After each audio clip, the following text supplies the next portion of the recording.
Hey, I'm Alex Radical from Board Game Co, and this is not Two Back or Not to Back. We're not doing Two Back or Not to Back this week. Instead, I have a different video for you, hopefully equally interesting as exciting, but probably not as practically useful. But in any case, Two Back or Not to Back we usually have on Mondays, but this Monday there were only like 5 or so campaigns, and I was like, you know what, we'll just bundle them all up and do next week a full Two Back or Not to Back. The week after that, I believe I am at WSBG, so there'll be no Two Back or Not to Back as well. We'll figure it all out, but for right now, instead of that, we have our top 10 most funded board games in 2023 and 2024. This is almost meant to be a comparison video. I'll tell you why I'm doing that in a second, but we have top 10 most funded board games of 2023, 2024.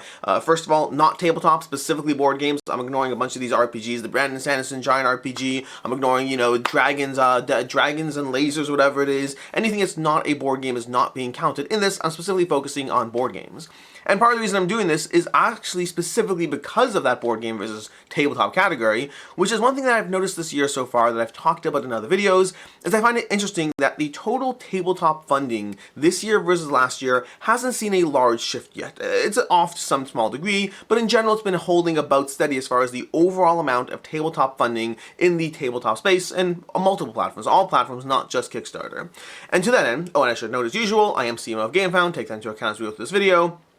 But what I find interesting is that the amount of highly funded projects in 2024 is lower than the amount in 2023, meaning the top funding, the most funded board games in 2023 were much higher than in 2024, despite the fact that the overall tabletop category hasn't shifted a lot, which means either things are being more widely spread, or maybe there's just a lot of money in these RPGs or adjacent things that are more tabletop and less board game specific, and I don't know yet. I haven't done a full deep dive, and also the obvious note that 2024 is not yet over, so we will see more projects. There's going to be Lands of Evershade from Awakened Realms, there's going to be Dice Throne, is going to have another campaign coming up. We will see more and larger projects shifting some of these numbers around a bit, so this is not a fully accurate comparison, but I wanted to do this video, so we're going to go ahead and do this now. So, we're going to go ahead and take a look. Oh, and also partially this is also inspired by one of the 5 projects this week is Cyberpunk 2077, the board game from Go On Board, and that made me think, what are the most funded tabletop projects this year? So I pulled it up, I organized it all. We're going to be going through 2024, then 2023, then talking a bit about the numbers difference, and that's today's video. Just a look at the most funded board games in the past 2 years. We're going to start off over here with Cyberpunk 2077, the board game, which is going to be a number 11 for 2024. I'm not lining this up in the category because it's obviously going to end much higher than it is right now. It might hit 5 million, we'll see, but I don't know, we'll see. We'll see exactly where it ends up, but I don't know exactly where it goes up in the lineup, so I'm counting it as a number 11. We have Cyberpunk 2077, the board game from Go On Board with 20,000 people backing the campaign. There were 60,000 followers. We'll probably see a jump in that as well with the next 11 days to go. And this is coming to you from Go On Board. Not surprising. Ever since The Witcher Old World, they have built up large followings around their games, and they've done tremendously well on crowdfunding. This is just continuing that line where they're able to go ahead and combine the trust that people have in their specific games, as well as the IPs and hopeful gameplay that they bring to the table, and delivering games that are just doing incredibly well. Like when you see things from Simon where they had Cyberpunk barely crossing 1 million, and then you see this at 3.5 million, you're like, okay, fine, there's a lot of things that go into why a campaign does well or doesn't, and it's not just about the IP, like was the IP a hit, would it not have hit, although Cyberpunk 2077 last time round did come after the large crash of how well Cyberpunk the video game actually did, so there is that in there, but either way, $3.5 million raised, 20,000 backers, this real-time game that's going to throw you into like all these missions, a sequence of missions, standalone options, a full campaign, all of those things. That's going to be Cyberpunk 2077, the board game. And I will note, we're not heavily going through the games, we're focusing more on just the general campaigns and the funding. I'll be giving loose notes on the games.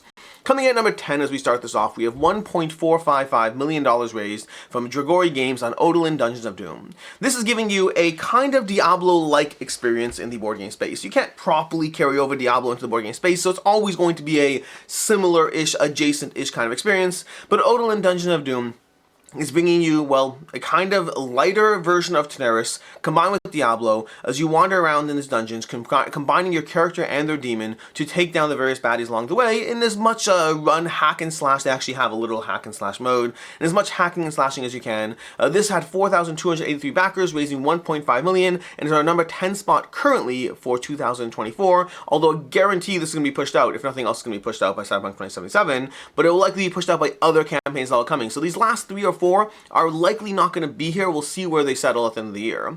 We have Horror on the Orient Express from Chaosium, 13,000 backers and $1.65 million raised so far. And again, it's also interesting when you see those numbers disparity. You see 13,000 people doing 1.6, and you see 5,000 people, 4,200 people doing 1.455. That average pledge level is going to be very, very different across those two campaigns. But this gives you a cooperative game of some degree of powers and abilities as you are on the Orient Express trying to figure out what you have to figure out. There's an element of deduction going on, there's a lot of powers and abilities, and there's a lot of survival as the train hurdles towards its doom with you currently on it. You're trying to figure all that out, dealing with the Elder Gods, using their variety of asymmetric investigators. Very fun experience, had a chance to play it briefly, and this is one that I'm sure a lot of people will be very happy with it when it delivers, but this is Horror on the Orient Express with $1.654 million raised. Coming in number 9 over here, number 8, we have Thunder Road Vendetta Carnival of Chaos. 13,460, is that the exact same number? No, 13,200 versus 13,460 backers with $1.675 million raised. This is obviously the follow-up to Thunder Road Vendetta, which has been incredibly well received, and Carnival of Chaos, well, continues that with a maximum Chrome second printing, so people who missed out the first time can get in on all the goodies and all the stuff and all the extras that Thunder Road brought to your table, along with the the Carnival of Chaos expansion, bringing you even more gameplay, more options, more player counts to your incredible racing game of just blowing things up. Mostly just blowing things up. Coming in number 7, we have Dante Inferno from Creative Game Studios with $1.52 million raised. Did I get my numbers out of order? Is this in the wrong order? This is in the wrong order.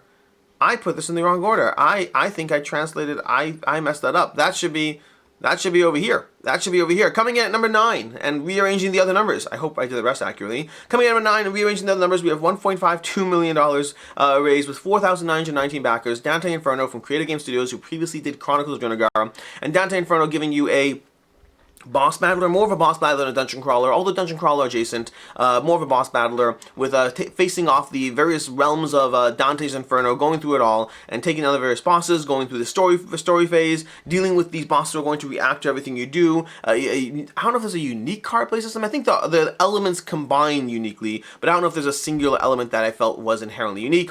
But this was a very solid dungeon crawler from people who not very solid boss battler from people who had brought you a dungeon crawler of Chronicles of Drunagar, and as well as the Chronicles of Drunagar Apocalypse, and this did $1.52 million.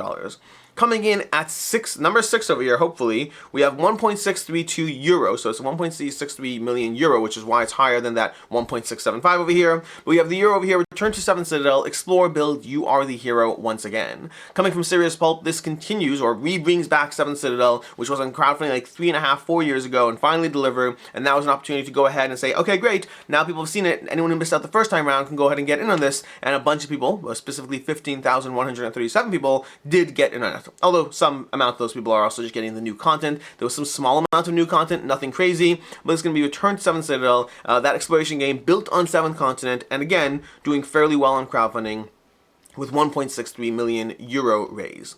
Coming in number 5, 5, 4, 3, 2, 1. Coming in number 5, we have Terraria the board game. 1.632. Did I mess it up again? No, this is almost exactly the same. 154. Oh, I messed up the order. Look at that. 824. I am doing terrible on this order here. I apologize. Coming in at 1.632, 154 at our number 6, which returns 7 Citadel is going to be our number 5. Sorry about this. Although I'm interested. I'm curious. I think I pulled these. So this one's not my fault. The other one might be my fault because when I was comparing GameFound and Kickstarter, I had to do some number crunching. But this one I pulled from Tabletop Analytics. They had the order and the numbers wrong. This is not a me problem. It probably is still a me problem, but this is not a me problem. But either way, Terraria the board game coming at number 6. We have Terraria from Paper Fort Games with 15,237 backers. This brings you Terraria the video game to the tabletop. Very curious to see how this game will play. I've played a bunch of Terraria myself. My son loves Terraria. I'm very curious to see how this game will actually play out. How will it capture that magic? It's no different than a Minecraft board game. There's a lot of Minecraft board games, but they all tackle isolated aspects and not the full world of what you're doing in Minecraft, whereas Terraria does seem like it's trying to capture that full world. So I am very intrigued to see how this does. My son can't wait for this game. He's very excited for it. But this is Terraria the board game from Paper Fort Games with all these various characters and these overlaying armor sets and the exploring and the bosses, all those fun things from the video game translated to the board game, and we'll see how well later. Jumping number 5, which is Return to 7th Citadel, and coming down with number 4. We have Song of Ice and Fire Tactics, a tabletop miniature skirmish game from CMON, bringing in $1.886 million raised with 6,406 backers. This is bringing back, well, not bringing back, it's a redone version of the Game of Thrones skirmish game, but a tweaked version of it that is in some way different. The tactics version can use other models, like there were ways to incorporate other stuff, I believe. I didn't heavily look into it. This is one that I have tabled. I tabled this specific version, not the original, but this is bringing you a skirmish game set in the Game of Thrones universe, set in the Song of Ice and Fire universe, to be more specific. Technically speaking, Game of Thrones is not exactly Song of Ice and Fire, but they usually are semi-replaceable. I'm going to get so many people who are upset with me for saying that they're replaceable, because they're not replaceable. One is the larger Song of Ice and Fire universe, and one is Game of Thrones. They are different things. Would you call House of Dragons Game of Thrones? Actually, yes, I kind of would. That's the problem. I kind of would call it Game of Thrones. Anyways, Song of Ice and Fire Tactics. This is from CMON, bringing you a whole bunch of stuff, as well as a giant epic dragon to, well, a Song of Ice and Fire Tactics. That's what we have over here, coming in at our number 4. Our number 3 is going to be a Castle Burgundy Special Edition reprint, 16,000 people with $2.7 million raised, bringing back the Castle Burgundy for another opportunity, once again, similar to 7 Citadel. Now that people have seen it and people have had the chance to play it or see it or see other people getting it, people have the opportunity to go ahead and get their hands on a Castle Burgundy. This one might still be open to late pledges. I don't know. I specifically am on the project pages. You can go to the current project view and check all that out, but I'm not going to focus on that. You can go to any of these campaigns. These are 2024 campaigns. A lot of these will have late pledge options if you find yourself tempted by them. If you're like, oh, I missed these, I didn't even know these existed, you can go ahead and find these now. So some of them are. Like, I don't know which ones are, but like some of these are definitely, I would guess like 4 or 5 of these ones we're covering in the 2024 list, you can still late pledge. Hopefully none of them in the 2023 list can you still late pledge, but you might be able to, so we'll find out. Either way, Castle Burgundy Special Edition, our number 3 over here with 16,000 backers and $2.7 million raised. Coming in next up, we have a Grimcoven from Awakened Realms, $3.135 million raised, 13,921 backers. Grimcoven gives you a boss battler for 1 to 5 players, inspired by Bloodborne. That's me saying it. I don't know if it actually is, but obviously a lot of people have said it does seem to be Bloodborne adjacent in the general theme of the game. This gives you a kind of boss battler sort of situation. I guess it is a boss battler to a degree. You're basically going on these hunts, tackling these bosses with a bunch of varied everything, from the varied minions in play, from the scenarios, from the map cards, from the bosses you're fighting, from the characters you're using. There's just a ton of varied stuff as you go through these individual missions, leveling up your characters, hoping to be able to take down everything bad along the way, because you need to survive till the end of this and take down whatever epic boss, like this boss. I didn't have this boss kind of looks cool, but you have to take down these various bosses before the game ends. That's going to be Grimcoven with 13,921 backers and $3.135 million raised. And then lastly, for 2024, the most funded currently, although again, Cyberpunk 2077 is almost certainly going to overtake this, we have DC Superheroes United with $4.4 million raised, 14,000 backers. DC Superheroes United continuing the United line where we had Marvel United, X-Men United, Marvel Multiverse, which I'm waiting on my pledge. I want Marvel Multiverse. I want it to show up. I want it already. I want to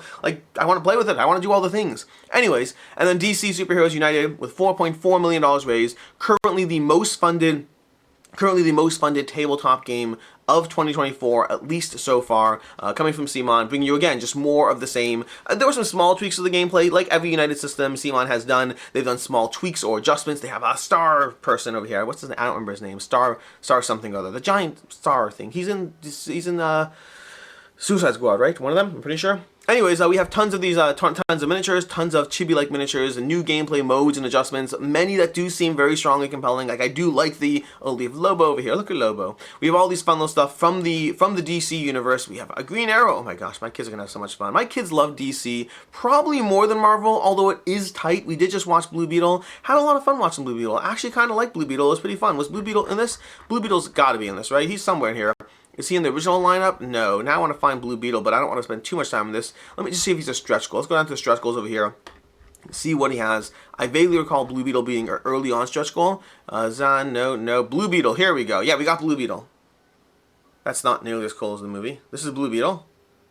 That doesn't look that cool. The movie looked cooler. Anyways, that's going to be DC United. So that's going to be our 2024 lineup. Starting off with 1.45 million, ending up with 4.47 million, and then Cyberpunk 2077, which will take that number 1 spot at least at some point for now. I don't know if we'll end at the number 1 spot. We got a lot of heavy hitters here, but that's currently our 2024 lineup. Which brings us to 2023. Again, we started at 1.4 million and we ended at 4.4 million. That was our 2024 lineup. Our 2023 lineup, and again, it's not a fully fair comparison because 2023 had 3 more months in the year compared to 4. And it says September, October, November, December. It's 4 full months more than what we have currently. So we're only dealing with 2/3 of the year. We got time to see how things play out. But we are starting with Dragon Eclipse at, where's my buttons? Dragon Eclipse at 3.65 million. We have 18,000 backers and $3.65 million raised for Dragon Eclipse at our number 10 spot from Awakened Realms in 2023.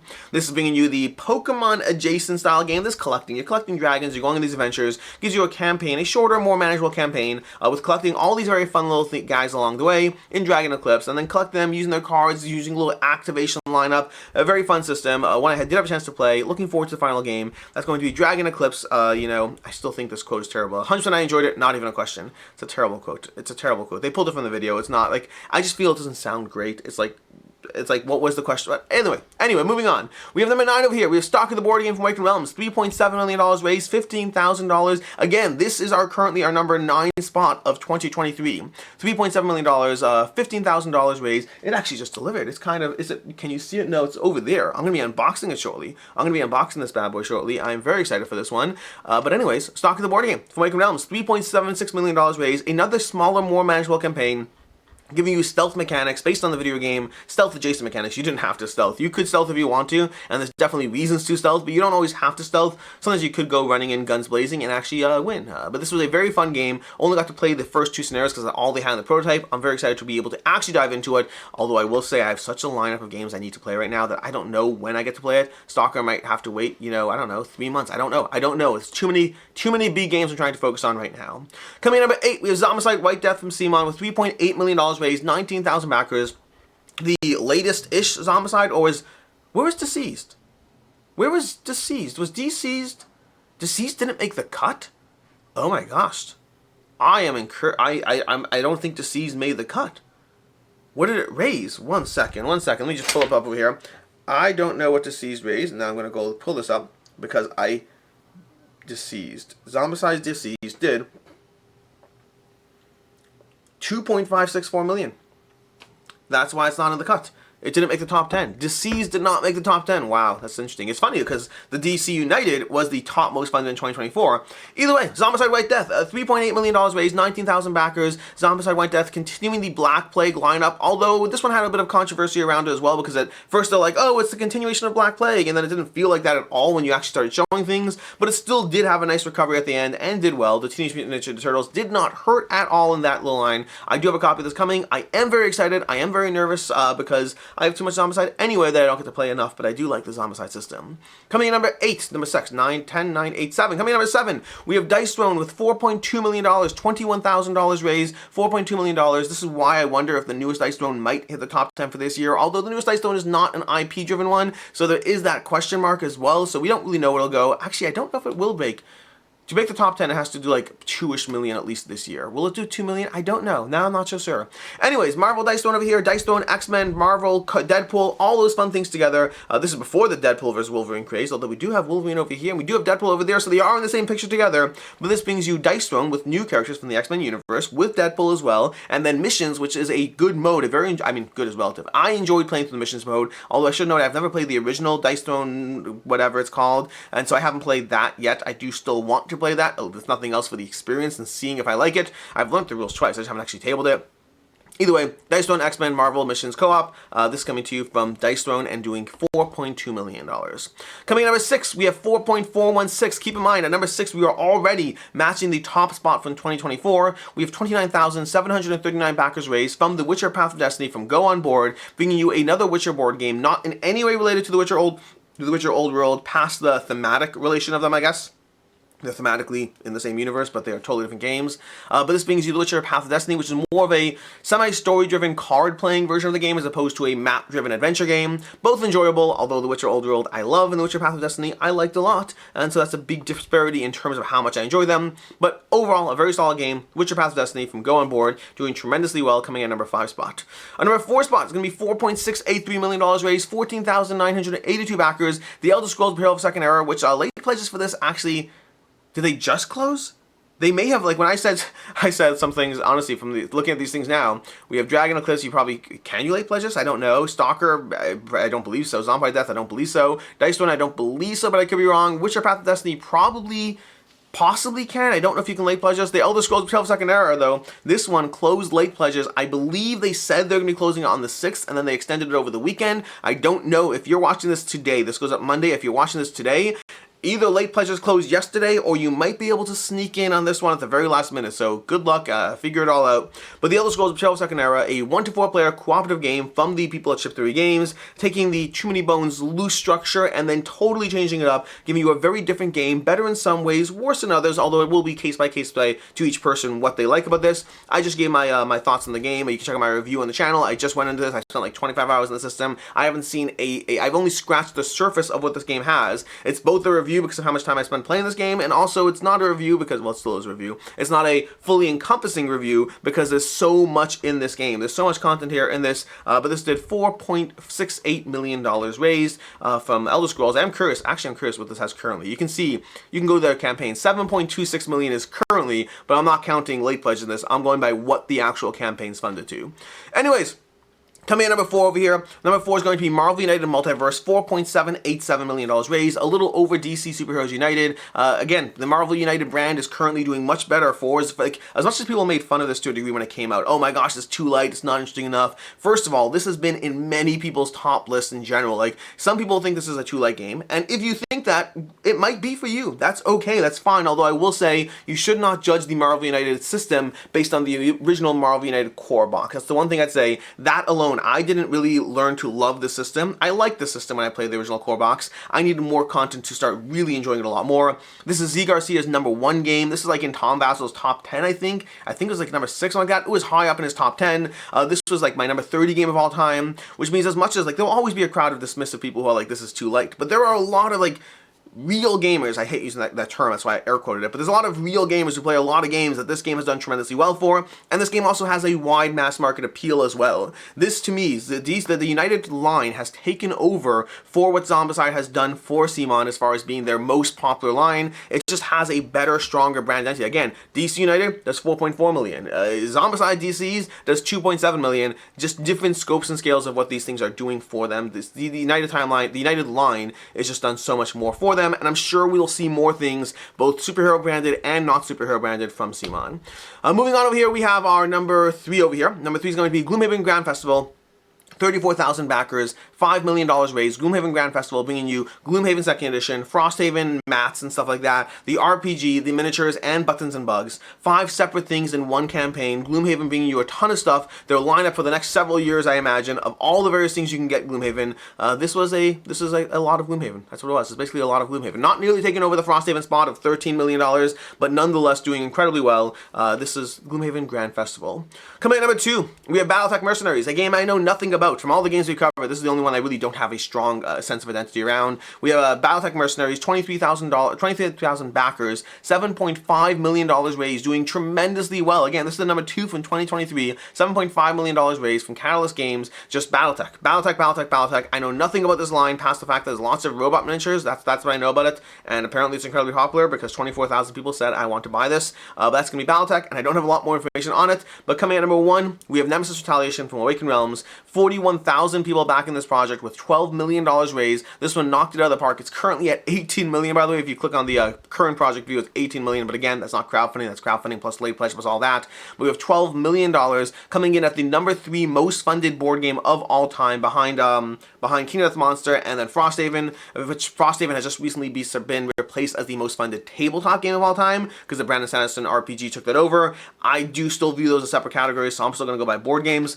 But Nemesis Retaliation doing incredibly well as the number 1 most funded tabletop game, not number 1 most, I think actually was the most funded tabletop, but most funded board game and tabletop game in 2023. And again, look at that range over here. We have coming in at the low end, we have 3.6 million, going all the way up to $12 million raised, as opposed to that 1.5 million to $4 million range. Not anything wrong with any of those things. It's still, and again, the year is not over, so we still have time to see how things can play out. But it is interesting seeing those gaps in numbers as far as where 2023 was and where 2024 is, at least so far. But again, we still have 4 months to go. We still have a bunch of campaigns that could creep their way into the top 10. I don't think we'll see that $12 million spot replaced this year. But can we see a $7.5 million campaign? Maybe. I mean, even Cyberpunk 2077 is poised for possibly being able to see that. Like, depending how well things go, depending on the last final days, depending on the all-in and what they're able to do. It's not completely out of the picture, but it still would be surprising. But either way, lots of surprises in store on a variety of platforms.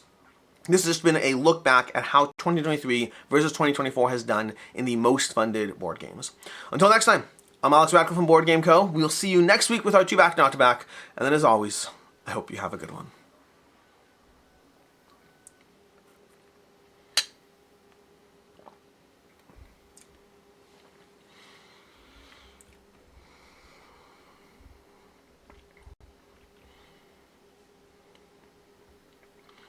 A priest, a pastor, and a rabbit entered a clinic to donate blood. The nurse turned to the rabbit and said, "What's your blood type?" And the rabbit says, "I'm probably a typo."